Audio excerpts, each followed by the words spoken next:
My next topic here I'm going to speak about is a young lady. Her name is Frances, I believe. She wrote to me on Twitter and she brought to my attention about some mom that was upset after her 11-year-old went to some sleepover party. And the 11-year-old, when she came back, she had 10 new piercing in her ears.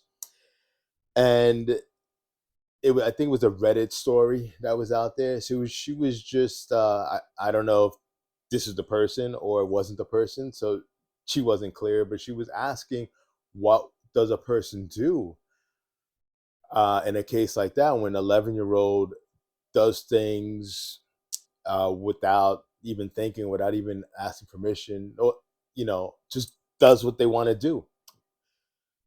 Well, Francis, number one is this: she's 11 years old. You have to take control of your child.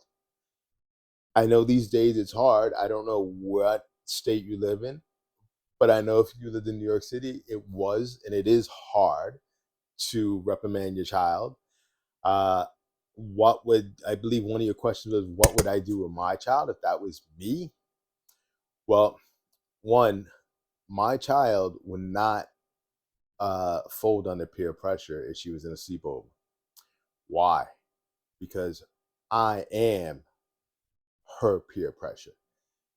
She would not, she would know better than to come back to this household with 10 new piercings in her ear and she doesn't have one. That's like a no-go here.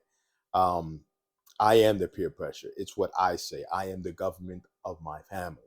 I am the president. I am the, well, let me not say I'm in the God. I am the leader of my family. So whatever I say is what goes.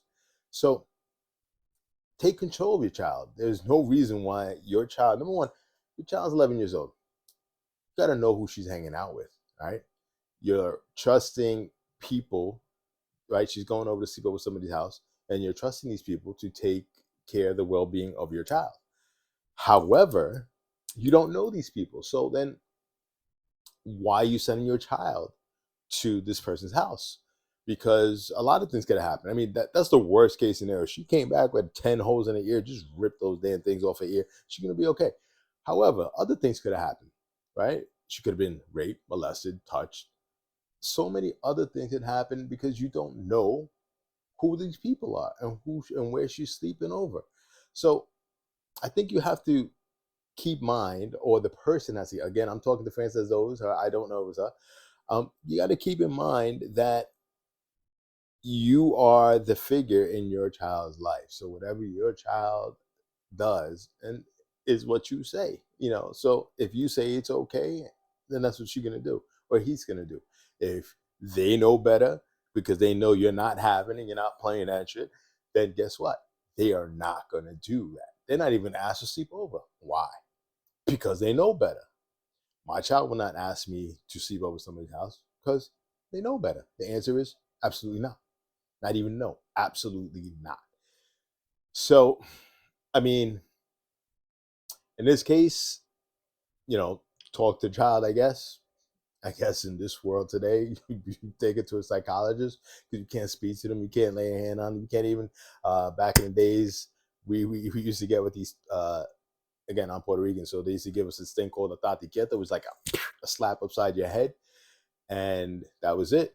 We knew what that meant. We can't do that anymore because next thing you know, you're in jail for child abuse and stuff like that. But you're only reprimanding your child. However, you better knit this while she's 11, because she's 11 now and she's doing whatever she wants to, and she's falling under peer pressure. Um, Next thing you know, she's gonna be 13, coming back with kids, children, right?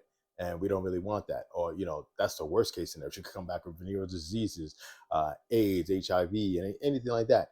So I believe that that person needs to start coaching her child a little better. The child is a little already, the child was allowed to think already. So the child is going to continue to think, not follow what the parents have to say. So I guess you're going to have to coach the child into thinking better and making better decisions, right?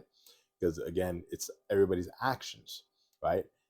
And it's just going to go to cause and effects again. Actions, cause and effects. So let's control those actions. Let's teach what these actions could do. What can happen. Uh, Definitely educate the child a little bit, and don't let your 11-year-old child sleep over people's houses. What's wrong with you? Thanks.